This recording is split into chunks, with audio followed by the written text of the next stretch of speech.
कोई IAS officer नहीं थे मनमोहन सिंह जी, और श्रीमती इंदिरा गांधी और जवाहरलाल नेहरू के पीरियड में कई लोग ऐसे आए। फैसला वापस लेना पड़ा। कहाँ के मजबूर प्रधानमंत्री हैं आप। ऑर्केस्ट्रा टीम में जो लोग हैं वो क्या कहेंगे, साहब तेरे सुबह की जय, साहब तेरे शाम की जय, साहब तेरी जय जय जय। तेजस्वी यादव जी बहुत गरीबों के हितैषी हैं, दलितों के, कमजोर तबके के हितैषी हैं। राहुल गांधी जी को बधाई देती हूँ कि शाबाश, लड़ते रहो, तुम आगे बढ़ो, तुम्हारी एक ठोकर में 100 इनके लाभ लेकर चल। बहुत अच्छी बात। Manmohan Singh revenue secretary, finance secretary सीधा बने थे, कहाँ से आए थे? कोई आईएएस आईपीएस थे क्या? फैसला आज का नहीं है, ये कांग्रेस पार्टी का पाप था। कांग्रेस पार्टी ने इसी तरह, याद कीजिए, एक देश के प्रधानमंत्री हुए मनमोहन सिंह जी, 1976 में फाइनेंस सेक्रेटरी इसी तरह बनाया था। कोई आईएएस ऑफिसर नहीं थे मनमोहन सिंह जी, और श्रीमती इंदिरा गांधी और जवाहरलाल नेहरू के पीरियड में कई लोग ऐसे आए थे। लेकिन मैं तो धन्यवाद देता हूं प्रधानमंत्री नरेंद्र मोदी जी को, जिन्होंने इस पर तुरंत कार्रवाई किया। विपक्ष कह रहा है कि हमारे दबाव की वजह से। अरे विपक्ष तो बाहर में बैठा है ना, जब वो सरकार में थे तो नहीं किए, ये हमारा कहना है। हमारा सीधा आरोप है कि कांग्रेस पार्टी जब सरकार में थी तो उन लोगों ने इस पूरे फॉर्मूले को अपनाते रहने का काम किया, लेकिन मोदी सरकार ने सभी का सम्मान करते हुए उसको रोकने का काम किया। और कुछ लोग कल बिहार बंद का या देश बंद का अपमान किए हैं।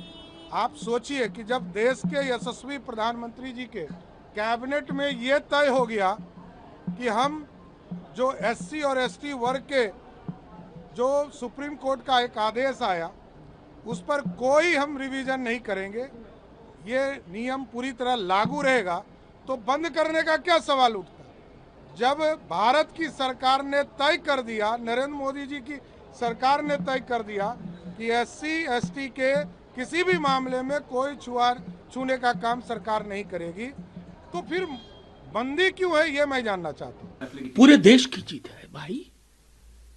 तेजस्वी जी क्या है, नेता प्रतिपक्ष है ना, बिहार के सबसे बड़ी पॉलिटिकल पार्टी के। पूरे देश में हुआ, पूरे देश में लोगों ने विरोध किया, संविधान की किताब हाथ में लेकर विरोध किया। समझ में आया, आज फैसला वापस लेना पड़ा। कहाँ के मजबूर प्रधानमंत्री हैं आप। यूं ही फैसले लेते हैं बिना सोचे समझे, संविधान को दरकिनार करते हुए, प्रावधानों को दरकिनार करते हुए। सवाल तो अब ये उठेगा कि इससे पहले जो आपने लेटरल एंट्री में लोगों को लिया है वो कौन लोग हैं? क्या तब माना था? ये 240 के बाद का आंकड़ा, ये समझाइए लोगों को। क्या इसकी जांच की मांग करेंगे क्या आप लोग? नहीं, इसमें जांच किया, सरकार को फैसला वापस लेना पड़ा। हम कहेंगे इससे पहले जो लेटरल एंट्री में हुआ उसका ब्यौरा थोड़ा दे। अश्वनी वैष्णव जी परसों तक जस्टिफाई कर रहे थे, प्रधानमंत्री जी का विजन बता रहे थे लेटरल एंट्री। 2 दिन बाद कह रहे हैं कि सामाजिक न्याय के लिए प्रधानमंत्री के अंदर बड़ी पीड़ा। ये पीड़ा पैदा कब हुई, कब जन्म हुआ इसका, लोग सब समझते हैं। लेकिन हाँ, ऑर्केस्ट्रा टीम में जो लोग हैं वो क्या कहेंगे, साहब तेरे सुबह की जय, साहब तेरे शाम की जय, साहब तेरी जय जय जय। आपको लगता है कि एनडीए के साथियों ने भी दबाव बनाया? देखिए, जिस किसी को भी जनता के साथ लगातार संवाद है, जिसने कान नहीं बंद किया, आंखें नहीं बंद की हैं, तो वो इस तरह के तानाशाही मनोवृत्ति के फैसलों के पक्ष में खड़ा नहीं हो सकता। और जो खड़े हैं वो खड़ा होने लायक नहीं रहेंगे आगे। तेजस्वी यादव जी बहुत गरीबों के हितैषी हैं, दलितों के, कमजोर तबके के हितैषी हैं। वो घोषणा करें कि जो हम उसके हक को मार रहे हैं, ऐसे मानसिकता के लोग उसके लिए अपने अधिकार को उसके हवाले करेंगे? है हिम्मत? अरे वो भी देश के प्रधानमंत्री नरेंद्र मोदी जी और बिहार के मुख्यमंत्री नीतीश कुमार जी कमजोर तबका के, दलितों, शोषितों, गरीबों के हित में काम करते हैं। जो अपने पार्टी के अंदर दलितों को, गरीबों को बंधुआ मजदूर के तरह रखते हैं, वो आरक्षण की बात करने वाले बेईमानी कर रहे हैं। प्रधानमंत्री आदेश करते जाएंगे, विपक्ष में हमारा नेता राहुल गांधी बताते जाएंगे कि तुम्हारा गलतियां क्या है। इसके ऊपर तो बहुत लाद देते हैं।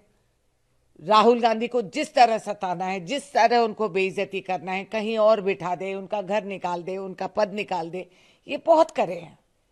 मगर क्यों? राहुल गांधी अपने आप के लिए नहीं लड़ रहा है, देश के लिए, संविधान की सुरक्षा के लिए। तो राहुल गांधी ने ठीक कहा, तो अब क्यों नहीं कहते वो जो शब्द इनको इस्तेमाल कर रहे थे? तब इनको हम क्या कहें? इनको कोई जानकारी है, समझ है? फर्जी डॉक्यूमेंट लेकर हम पढ़े लिखे बन गए तो बहुत मुश्किल होता है, क्योंकि ज्ञान रहना चाहिए, संविधान को समझना चाहिए, आपके रूह में वो रहना चाहिए जब आप इस पद पे आके बैठते हैं। तो मैं राहुल गांधी जी को बधाई देती हूँ कि शाबाश, लड़ते रहो, तुम आगे बढ़ो, तुम्हारी एक ठोकर में 100 इनकलाब लेकर चल। बहुत अच्छी बात है। तेजस्वी यादव को कुछ याद दिलाना जरूरी है। उनके पिताजी मनमोहन सिंह की सरकार में रेल मंत्री थे। Manmohan Singh revenue secretary, finance secretary सीधा बने थे। कहाँ से आए थे? कोई आईएएस आईपीएस थे क्या?